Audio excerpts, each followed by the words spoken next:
livro do Gênesis, livro do Êxodo, segundo livro da Bíblia. Livro do Êxodo, capítulo número 33, é o texto que nós vamos fazer a leitura. Por favor, irmã Mara, ficaram aqui 2 envelopes de dízimo da irmã Laurentina Mendes. Leva lá para mim na tesouraria, obrigado, irmã. Desculpem. Capítulo 33 do livro de Gênesis, do livro de Êxodo, o segundo livro da Bíblia. Êxodo significa saída, né? E eu quero fazer a leitura de alguns versículos com vocês, irmãos. Deus nos deu esta palavra e eu já estou assim, ruminando ela há alguns dias. E hoje pela manhã, hoje à tarde novamente, voltei a estudá-la para meditar e para trazer aos irmãos uma palavra de Deus. Eu quero que você saiba que esta palavra, ela é uma palavra de Deus para a sua vida. E queridos, nós somos uma igreja pentecostal. Quantos pentecostais nós temos aí? Levanta a mão. Eu? Você também é? Então diga eu. Eu também, diga eu. Isso. Então, queridos, a nossa igreja, nós temos liberdade de louvar a Deus. Se você sente alegria no Espírito, diga um aleluia para a glória de Deus. Diga louvado seja Deus. Porque quando você faz isso, você está glorificando a Deus e você está estimulando a fé do seu irmão que está do seu lado. Isto é uma sinergia, irmãos, onde nós nos comunicamos e o ambiente fica um ambiente leve para nós pregarmos a palavra. Ok, queridos? Você tem liberdade de louvar a Deus aqui. 33 de Êxodo, verso número 12, está escrito assim: E Moisés disse ao Senhor: Eis que tu me dizes, faze subir a este povo, porém não me fazes saber a quem hás de enviar comigo. E tu dissestes, conheço-te pelo teu nome, também achastes graça aos meus olhos. Agora, pois, se tenho achado graça aos teus olhos, rogo-te que agora me faças saber o teu caminho, e conhecer-te-ei para que ache graça aos teus olhos. E atenta que esta nação é o teu povo. Disse, pois, irá a minha presença contigo para te fazer descansar. Então disse-lhe: se a tua presença não for conosco, não nos faça subir daqui. Amém? Pai querido, eis a tua palavra. Espírito de Deus, ministra aos nossos corações. Fala conosco, Senhor. Envolve-nos com a tua graça. Envolve-nos com a tua presença. Espírito Santo, fala conosco. Oh, aleluia, aleluia. Digam comigo assim, queridos: Espírito Santo, vem sobre a minha vida, fala ao meu espírito e abre o meu entendimento, para que eu possa receber a revelação da tua palavra. Amém? Vamos nos sentar, queridos. Glória a Deus, glória a Deus. Meus amados irmãos, Moisés, o nome dele no hebraico significa aquele que foi tirado das águas. E daqui a pouco você vai entender por quê. Moisés era filho de Amrão e de Joquebede, 2 filhos de Deus que amavam a Deus profundamente, que pertencia aos judeus e que tiveram a graça de ter Moisés. E antes de Moisés, Este casal teve 2 filhos, uma era Miriam e o outro era Arão. Esses 2 filhos, nós ouvimos e lemos muito pouco a respeito deles, porque apesar de serem filhos de Deus, estarem no propósito de Deus, mas o plano, o objetivo de Deus para escrever a história do povo de Israel era Moisés. Nós vemos em algumas famílias que, apesar de ser filho do mesmo pai, da mesma mãe, terem o mesmo sangue, mas um filho às vezes se destaca mais do que o outro. Outro filho às vezes acaba não tendo muitas oportunidades, ou tendo oportunidade não soube aproveitá-la. E este filho, ele é menos lembrado quando alguém se refere à família tal. Como os irmãos sabem, minha família é muito grande. E se você for fazer uma pergunta na minha família, acerca de todos os filhos do meu pai e a minha mãe, com certeza o meu nome não será o nome de excelência, o mais lembrado, não. Com certeza o meu nome não é um modelo, não. Eu tenho irmãos, irmãs, que são pessoas excepcionais, e que Deus está escrevendo a história da vida delas de uma maneira linda, e eu estou indo ao lado delas, tentando chegar junto. Queridos, a Bíblia Sagrada diz que o rei do Egito, ele baixou uma lei, um decreto dizendo o seguinte, que naquele tempo e por algum tempo, todos os meninos que nascessem, esses meninos deveriam ser mortos e lançados no rio Nilo. Irmãos, a gente ouve tanto falar acerca do rio Nilo, e o rio Nilo, ele é símbolo de fertilidade, sim. Todas as plantações, tudo que havia e ainda há à beira do rio Nilo é muito próspero. Mas o rio Nilo também tem uma história de morte, de sacrifício de crianças. E, meus queridos irmãos, Faraó determinou que todos os meninos fossem mortos, os recém-nascidos. E Joquebede, a mãe de Moisés, ela teve uma ideia. As mulheres, as mães, elas pelo filho fazem qualquer coisa. Ela disse, vou obedecer o decreto do rei em parte. E ela fez então um pequeno cesto de junco e colocou o menino Moisés dentro daquele cesto, na fé, na expectativa que haveria alguma providência divina para impedir a morte do filho dela. O que nós aprendemos com a atitude de Joquebede é o seguinte, irmãos, que se você está esperando um milagre, se você está precisando de um milagre, Deus está esperando você ter uma atitude de fé. Porque quando você tem uma atitude de fé, a tua fé, ela vira a chave do milagre. Aleluia. Muitas vezes nós estamos pedindo alguma coisa para Deus. Certamente todas as mães, na mesma época da mãe de Moisés, oravam desesperadamente pelo livramento dos filhos.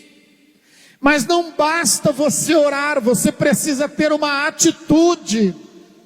Você pode dizer comigo assim, atitude é o que vira a chave do milagre. Queridos, Deus espera isto de nós. A palavra de Deus nos diz assim, esforça-te, tenha bom ânimo e eu te ajudo. Nós não podemos ficar lamentando o leite derramado. Nós não podemos, queridos irmãos, cruzar os nossos braços. Nós não podemos, irmãos, esperar que as pessoas façam aquilo que cabe a nós fazermos. Esta mãe, ela teve uma ideia, ela disse: vou fazer um cesto, vou colocar meu filho dentro do cesto, e eu vou orar a Deus, para Deus prover um milagre e livrar o meu filho da morte. E além disso, irmãos, ela chamou Miriam, que era a filha mais velha, e disse assim: eu vou colocar o menino no cesto aqui no rio, e você vai na beira do rio acompanhando o cesto, para ver aonde o cesto vai parar, e para ver como vai parar, e o que vai acontecer com o menino. E Miriam, meus queridos, foi ao lado do rio Nilo, vendo o movimento das águas, e daqui a pouco o menino começou a chorar, é óbvio. Mas, meus queridos, o choro do menino despertou a filha de Faraó, que estava tomando banho no rio. Era a hora que ela descia ao rio para tomar banho. Quem de vocês que já tomou banho no rio, não por esporte, mas era a única alternativa do banho, era no rio? Levanta a mão aí. Tem alguém que tinha que ir para o rio tomar banho? Tinha. Era só uma vez por semana, né? Eu sei disso. Você só lavava os pés, né? E depois que a mãe brigava muito. Eu sou desta época, viu, meus irmãos? Que só tomava banho no rio. Ia para a bica tomar banho. E durante a semana era um Deus nos acuda, trabalhando na roça. Vocês podem imaginar, irmãos? E ainda queria arrumar namorada. Aí é ruim, né? Miriam estava indo ao lado do rio, e ela percebeu que o cesto parou em um determinado lugar. Ela percebeu também que havia pessoas ali, era a filha do rei, e a filha do rei se sensibilizou. Os historiadores dizem que aquela moça, aquela princesa havia se casado, mas ela havia se casado e ela ainda não tinha filhos, e é do instinto materno, feminino. Ouvir o choro de uma criança significa que aquela criança está em perigo. E ela então foi e mandou as suas empregadas buscar o cestinho para ver o que estava acontecendo. E quando ela viu o menino, o Espírito de Deus agiu, e ela se apaixonou por aquela criança. Aleluia. Se você fizer a sua parte, Deus vai fazer a parte dele. Ela se apaixonou pelo menino, e ela disse: tire o menino da água, eu vou levá-lo para o palácio, e ele será criado como meu filho. Mãe, presta atenção. Às vezes acontece alguma coisa para o seu filho que parece que vai ser o fim do mundo, você vai perder o seu filho. Você fica desesperada quando o seu filho se ausenta de casa. O seu filho vai para o serviço militar, você fica desesperada. O seu filho vai para uma outra cidade, você fica desesperada. O seu filho vai trabalhar numa outra cidade, você fica desesperada. Mas aquele é um tempo de Deus para o seu filho, e Deus está trazendo amadurecimento para o seu filho. Joquebede ficou desesperada quando ela foi obrigada a colocar o menino sobre as águas do rio Nilo. Mas Joquebede, ela não sabia que os olhos de Deus estavam acompanhando aquele menino. Deixa eu fazer uma pergunta para as mães. Mães, Olhem para o seu pastor, mãe. Você tem orado pelos seus filhos? Quantas mães nós temos aqui?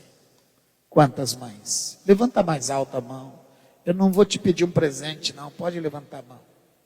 Você é mãe. Você tem orado pelos teus filhos? Você tem orado pelos teus filhos? Mãe, há um provérbio que foi criado dizendo assim, olha, mães de joelho, mantém os filhos em pé. Ô mãe, mãezinha, olha para mim. A senhora não tem ideia o poder que existe na oração de uma mãe. Mãe, não desista, mãe. Não desista. A senhora não pode imaginar o poder que existe na oração de uma mãe. E aí você pode me perguntar, mas por que, pastor? A oração de uma mãe é mais poderosa do que a oração do irmão? A oração da mãe é mais poderosa do que a oração do tio? Não, irmãos. A grande diferença é que quando a mãe ora, a mãe derrama a alma pelos seus filhos. E a palavra de Deus, ela nos diz que o Senhor nosso Deus se agrada quando nós oramos derramando a nossa alma na presença dEle. Então eu quero dizer para a senhora que está sonhando com seu filho, pode parecer que ele esteja passando uma fase difícil. Deus está falando com você, mãe. Pode parecer que o seu filho está numa crise terrível, a sua filha. Pode parecer que o seu filho está numa fase de rebeldia, está numa fase de desgosto, de tristeza, de dor. Eu quero dizer para a senhora que Deus está preparando seu filho para ele alçar lugares mais altos. Aleluia. Era isso que Deus estava fazendo com Moisés enquanto Joquebede orava por ele. Sabe o que Deus fez através de Miriam? Olha que ideia, que sacada que Miriam teve. Ela viu a princesa olhando para o menino, consolando o menino, chacoalhando o menino, se apaixonando pelo menino, e ela discretamente entrou entre as mulheres e falou, é bonito o menino, não é? E a princesa diz, ele é lindo. E ela diz, o que a senhora vai fazer com ele? Ela diz assim, eu vou levá-lo para o palácio e eu vou arrumar uma mãe de peito. Quem conhece esse ditado aqui, irmãs? Conhece? A mãe de peito é aquela que amamenta a criança da outra mãe. Vou arrumar uma mãe de peito para este menino, porque ele vai se criar e ele vai ser uma bênção. Esse menino vai ser um sucesso. Miriam falou assim, e a senhora não gostaria que eu arrumasse esta empregada para a senhora? Olha para mim, queridos. Saiba aproveitar as oportunidades que vêm diante de você. Saiba como tratar com o seu patrão. Saiba como tratar com o seu líder. Saiba como tratar as pessoas. Hoje fala-se muito em network, relacionamento. A princesa olhou para Miriam e falou, gostei dessa ideia, hein? Você é inteligente. Você conhece alguém? Ela falou, conheço uma pessoa que vai cuidar desta criança e não vai dar o mínimo trabalho para a senhora. Traga-me aqui. Miriam saiu correndo e foi buscar, sabe quem? A mãe de Moisés, Joquebede. E a mãe de Moisés foi levada ao palácio para cuidar do menino, para amamentar o menino, e ainda, além dela salvar a vida, dela cuidar do seu filho, ela recebia um gordo salário para cuidar do seu filho. Isso é inteligência, irmãos. Isso é sacada, meus queridos. Isso é aproveitar as oportunidades. Não, eu não falei para você ser oportunista. Falei para você aproveitar as oportunidades. Queridos, Moisés foi criado ali, recebeu a educação egípcia. Moisés foi um moço instruído, era um cara culto. Moisés era um exímio militar. Moisés criou-se no berço do palácio do rei, sendo apenas um simples menino, filho de uma judia. Mas Deus tinha um plano para a vida de Moisés. Pega isso no seu espírito. Se você está sonhando em ser incluso num grande plano de Deus para escrever a sua história, saiba que você vai precisar enfrentar dificuldades. As dificuldades nos treinam, as dificuldades nos lapidam, as dificuldades, meus queridos, nos tornam pessoas mais resilientes. As dificuldades, meus queridos, ela nos ensina a entender a dor do nosso semelhante. As dificuldades treinam você para você poder atingir o próximo degrau. Aleluia! Meus amados, depois de mais ou menos 40 anos de idade, formado, adulto, Moisés enfrenta uma dificuldade. Ele está observando e vê que duas pessoas estão brigando. Era um egípcio espancando um judeu. Vamos supor que você e eu viajamos juntos para a Argentina, e aí a gente está lá na Argentina, na praça pública, e aí você vê que um argentino está espancando um brasileiro. Naturalmente, você vai querer defender o brasileiro. Talvez algum brasileiro não faça isso. Talvez algum brasileiro vai defender o argentino, principalmente se for num dia de jogo de futebol. Mas pressupõe que você veja isso. Moisés se sentiu, meus irmãos, na obrigação de defender o hebreu. Era seu irmão de sangue, seu irmão de nacionalidade. E para defender o hebreu, Moisés precisou entrar em briga, em luta corporal, e acabou matando o egípcio. E Moisés agora disse: matar um egípcio é sinônimo de uma pena de morte contra mim. Vou ser julgado e condenado à morte, porque as pessoas não viram, não conhecem a história, não viram o contexto da luta e a razão por que eu precisei matar. Moisés escondeu o egípcio na areia e ele fugiu. Outro dia, dois egípcios estavam discutindo. E aí Moisés aproximou-se deles. Moisés era um apaziguador, era um diplomata. Moisés aproximou-se deles e começou a aconselhar eles. E um dos que estavam na briga disse assim: você vai querer fazer comigo o que fez com aquele egípcio que você matou e escondeu na areia? Irmãos, vocês já ouviram isso? Não existe crime perfeito, tá? Se você está pensando em fazer uma coisa errada, saiba que os olhos de Deus vai te alcançar, de uma ou de outra forma. O pecado não compensa, o crime não compensa. Quando Moisés ouviu isto, ele pensou consigo: fui descoberto. E Moisés teve que fugir e fugir agora para o deserto. E meus queridos, aqui se conclui um ciclo na vida de Moisés.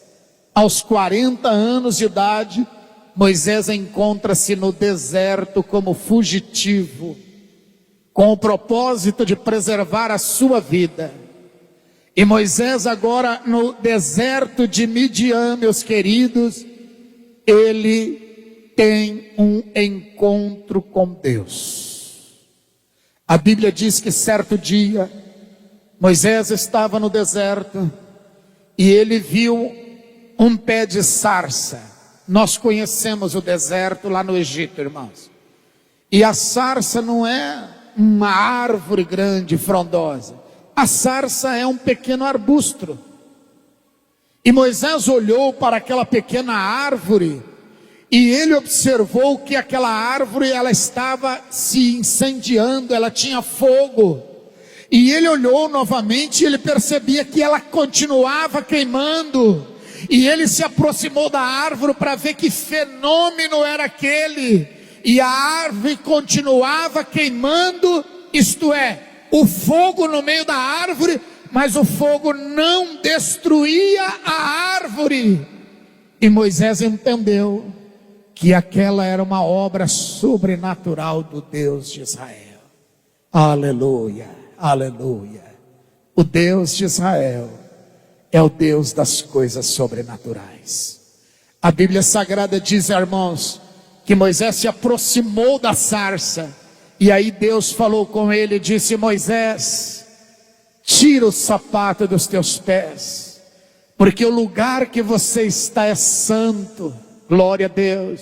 Moisés queria ver a face do Senhor, mas ele não pôde ver a face do Senhor, mas ele ouviu a voz de Deus, queridos. E quando Moisés teve este encontro com Deus, ele disse: Senhor, eu quero ver a tua face. E Deus disse: Moisés, você não pode ver a minha face, porque ninguém viu a minha face e continuou vivo. O homem não suporta presenciar a glória da presença de Deus. Queridos irmãos, a palavra de Deus nos diz que Moisés disse: Senhor, mas que fenômeno é este? Deus falou: eu quero mostrar a você, Moisés, que eu estou contigo. Aleluia. Que eu tenho uma grande obra para fazer na sua vida e através da sua vida. E eu vou enviar você de volta agora ao Egito, para você libertar o meu povo que está preso como escravo no Egito. E Moisés falou: Senhor, eu não, Senhor, eu não posso ir lá no Egito. Por que, Moisés? Eu sou um homem tímido. Eu também sou gago, Senhor, eu não posso ir lá. Queridos irmãos, Deus falou assim: Moisés, a minha presença irá com você. Irmãos, por favor, queridos, eu estou falando a vocês uma promessa do Deus Todo-Poderoso. Preste atenção. Eis que o Espírito de Deus diz a você que se você tiver uma experiência com Deus e você deixar Deus mudar a sua vida. Moisés estava no deserto como um fugitivo, ele ficou 40 anos no palácio e agora 40 anos no deserto. E Moisés, meus amados irmãos, teve um encontro com Deus. E agora Deus começa a escrever uma nova história para a vida de Moisés. E Deus disse: sim, Moisés, você vai lá no Egito e você vai tirar o meu povo do Egito. Irmãos, eram mais ou menos, dizem os historiadores, cerca de 3 milhões de pessoas que estavam no Egito e precisavam ser libertas para serem conduzidas à terra prometida. Meus amados irmãos, Moisés assustou-se diante daquela tão grande tarefa, diante daquele tão grande desafio. Mas Deus falou a ele: Moisés, calma, aquieta o seu coração, você não irá só, porque a minha presença irá com você. Aleluia. Meu filho amado, minha filha, meu irmão querido, minha irmã, eis que o Espírito de Deus está falando a você. Se você está no deserto, Deus está chamando você para uma nova fase.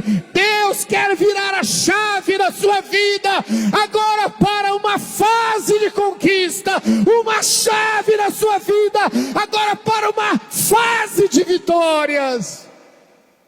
Aleluia. Agora, irmãos, o grande problema nosso é que nós não queremos deixar a zona de conforto. O povo de Israel deixou o Egito. Deus abriu o mar vermelho para eles poder passar a pés secos no mar vermelho. Mas logo depois que eles passaram o mar vermelho, irmãos, eles começaram a murmurar, a reclamar, a falar mal contra Moisés. Vocês já viram alguém falar mal contra o líder? Já viu? Isso já existia lá. Eles começaram a murmurar contra Deus. Eles começaram a murmurar contra Arão. Arão era uma espécie de tradutor de Moisés para o povo. Arão era aquele que falava ao povo aquilo que Moisés queria que eles fizessem. O povo se levantou contra o ungido do Senhor. Sabe o que aconteceu? Sabe o que aconteceu, meus amados irmãos? O povo de Deus foi rigorosamente castigado no deserto. Este é o problema, igreja. Porque muitas vezes nós não somos abençoados por Deus, mesmo Deus tendo feito tantas coisas nas nossas vidas. Irmãos, como que eu não iria servir a Deus diante de tudo que eu tenho recebido dele? Eu só existo porque Deus é Deus. Eu só estou de pé pela graça de Deus. O que eu vou fazer sem a graça de Deus, irmãos? O que eu vou fazer sem a presença de Deus, queridos? As conquistas, meus irmãos, elas não podem substituir a alegria da presença de Deus, a segurança da presença de Deus. A presença de Deus quer ir com você. A presença de Deus quer guiar a sua vida. A presença de Deus quer trazer proteção à sua vida. Mas a palavra de Deus nos diz assim: achegai-vos a mim. Aleluia. E eu me achegarei a vós. Achegai-vos a mim e vede o grande livramento de Deus.